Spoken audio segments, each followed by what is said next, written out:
Meron po ditong katanungan dahil inilabas po ng tagapagsalita ng Philippine National Police na nasa 60,000 lamang daw po ang lahat ng nakiisa sa pagbati po ng ating former president. Nagkamali lang siguro ng sulat kasi ang ibig niya sabihin 60 milyon sa buong mundo at sa Pilipinas ang nagsama-sama at nagtipon sa pagdiriwang kay Pangulong Duterte sa kanyang ika-80 na kaarawan at nanindigan para sa bayan at sinalungat ang ginawang pagmaltrato sa kanya, ang ginawang iligal na pag-aresto sa kanya, iligal na pagdetini sa kanya, iligal na pagkidnap, at lalong-lalo na ang pagsuko ng pamahalaan ng soberentiya ng bansa. Hindi 60,000 no ang ibig niya sabihin, nagkamali lang. 60 million no ang gusto niya sabihin. Ayan, 60 billion po. Ayan, mga kababayan, napakalinaw dahil sa Davao pa lang, crowd pa lang, attorney, ay parang di na mahulugang karayom. Sa sobrang dami. Isipin mo, yan daming yan, 50,000. Nakikita ko sa screen, tingnan niyo sa screen. So, yan, napakalinaw. So, hindi maipagkakaila ng ating mga kababayan na lumalabas sa ating mga video, sa ating social media. Yan po ang patotoo po na ang mga Pilipino po ay nagsama-sama at hindi daw po 60,000, 60 milyon po ang nakiisa sa pagdiriwang po ng ating former president. Yan po ang nabanggit po ni Attorney Salpalelo. Yan. At alam mo, Frank, yes, hindi lang sa Davao, alam nyo, marami hong nagpadala sa akin ng video sa iba't ibang lugar. Sa LA, sa Ireland, sa Dubai. In fact, galing ho ako sa Ormoc City. May malaking rally din doon. Yung grupo nila, Mayor Gomez at Congressman Richard Gomez at Mayor Lucy Torres. Doon ho tayo nag-celebrate, doon ho tayo na magsalita. At ubod ng dami. Maniwala kayo. Ipi-play ho namin bukas kasi ang dami. Hindi natin malaman kung anong uunahin natin. Correct. Sa dami. Yan ang nangyari sa Liwasang Bonifacio, sa Mindiola, sa Paco Arena. Ang dami rin doon. Sa Nueva Ecija, sa Pampanga, sa Baguio. Kaya yun ang sinasabing 60,000, nagkamali lang ho talaga siya.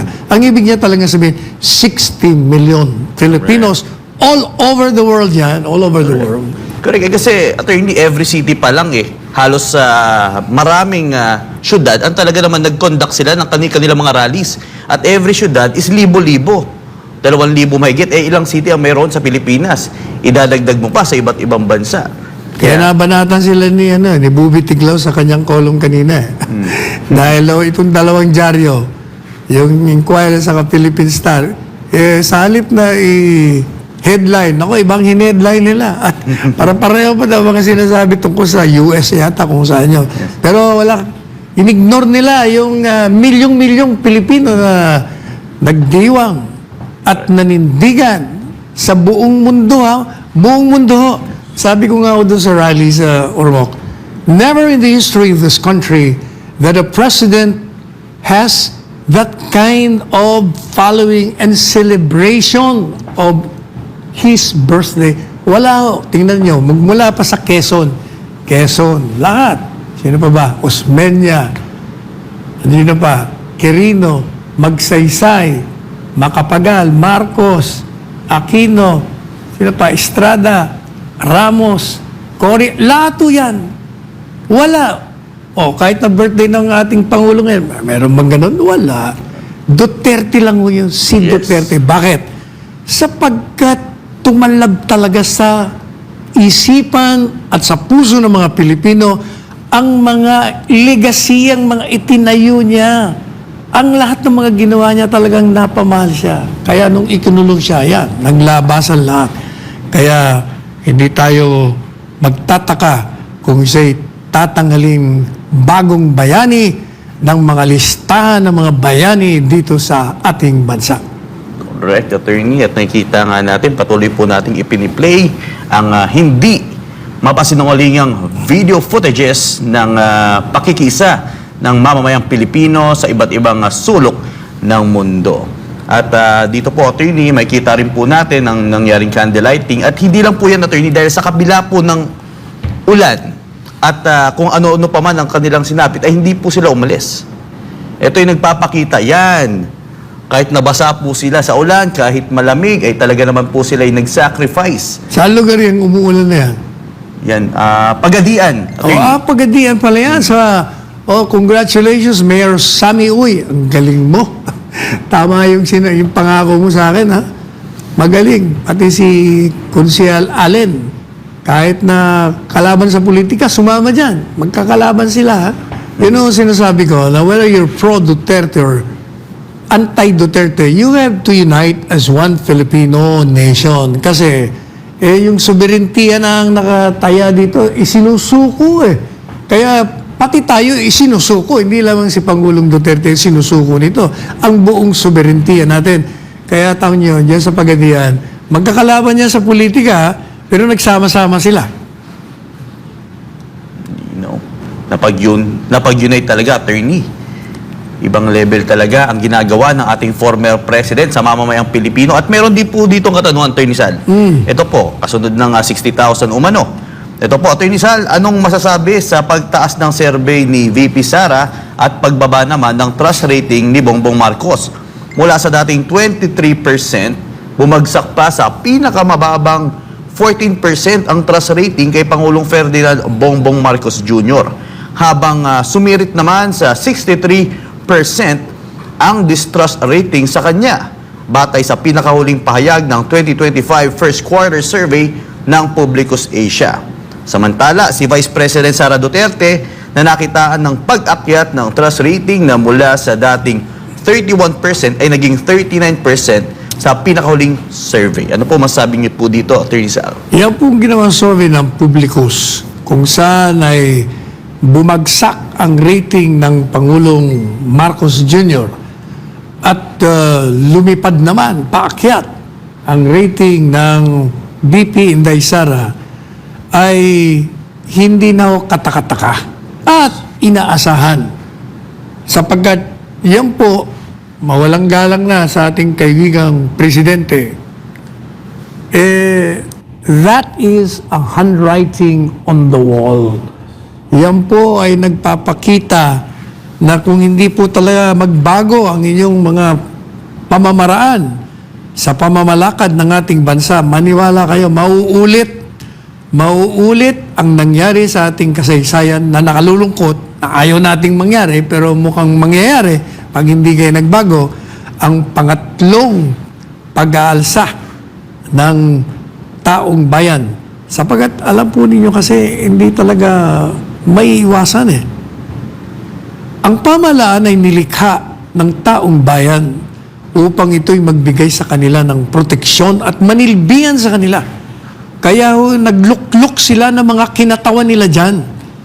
Naglukluk dyan sa sangay ng ehekutiba, sa sangay ng lehislatura, sa sangay ng juridikatura, upang sila po ay magsilbi at bigyan ng proteksyon. Hindi yung sila pa ang magpapakanulo at magtataksil sa mga sinumpaan nilang oath nung sila ay naging mga public officials. Alam po ninyo, palagi nating sinasabi, nung nagkaroon ng EDSA 1, nagkaroon ng EDSA 2, bumagsak ang ekonomiya natin. Huwag na nating ulitin yan. Kaya we're addressing the people in the government, especially the hierarchy, those who wield political power. Huwag na po kayong maghintay na magkakaroon pa ng 3 EDSA 3. Tayo'y magkapit-bisig bilang mga Pilipino. Magpatawaran tayo. Kalimutan muna natin ang politika. Para umakyat na ho tayo. Hindi pwedeng palagi tayo nakalugmok. Palagi tayo nagpapalit ng pamahalaan. Walang nangyayari. Palit tayo ng palit. Pag ibang naupo, sinisiraan yung dating nakaupo. Ay wala ko talagang mangyayari sa atin. Ang nakikinabang lang ay yung mga nandyan. na humawak ng kapangyarihan, ginagamit ang kapangyarihan nila upang sila'y makinabang ng makinabang at manatili sa kapangyarihan. Attorney, at minsan nga po, Attorney, ay nabanggit po ninyo sa programang ito ay patungkol sa chain of command na nabanggit nyo po na isa sa kapamaraanan para makiisa ang backbone po ng ating gobyerno, which is the Armed Force of the Philippines and security sector, is kinakailangan po nila makita ang power ng masa. Yung dami ng masa nang sa gayon po ay may posibilidad na makiisa dahil ang sinusunod po nila ay ang konstitusyon, which is ang boses po ng bayan. Ano po ba yung mga bagay na para mabigyan linaw o sapat na kapamaraanan para makita po natin na mag-rule po ang gusto ng tao sa bansa? Kaya paulit-ulit ko sinasabi sa programang ito, kahit mga nakaraang taon pa, ang Armed Forces of the Philippines ay itinakdang protektor ng sambayanang Pilipino. At yung sandatang lakas, nakalulungkot mang sabihin, yung kanilang training, iba. Ang training nila ay follow the chain of command. So kahit na illegal ang utos ng nasa taas, pinatutupad ng nasa baba. Kaya nga hindi ba ang panukala ko, dapat ang training nyo ay palaging loyal kayo sa saligang batas, sa batas.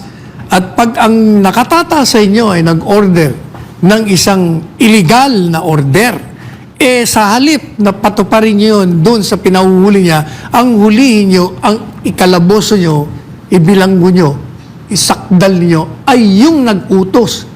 O yan po. Yan ang dapat na training, pero mukhang malabo dahil iba ang training. So, anong nangyayari? Ang nangyayari sa mga sandatang lakas natin, bago sila kumilos, naghihintay sila na makita nila ang suporta ng taong bayan doon sa ipinagsisigawan nilang katarungan. At yan po yung nangyari sa EDSA Revolution. Nung makita nila na ang taong bayan ay lumakad, lumabas sa kalye, milyon-milyon, saka lang sila sumama, yung mga militar at mga polis. Nangyari din yan sa EDSA.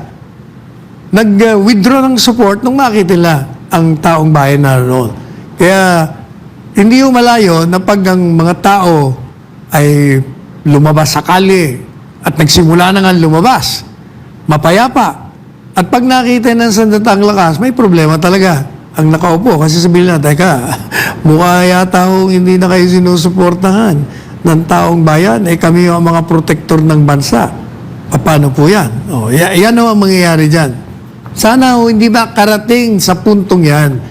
Sana ibalik nyo na si Presidente Duterte dito sapagkat kayang-kaya nyo namang ibalik yan. Dahil kayo ang dumukot, kayo ang nagbigay sa isang dayuhan, pwede nyo kunin yan. Kayang-kaya. Kaya gawin nyo na.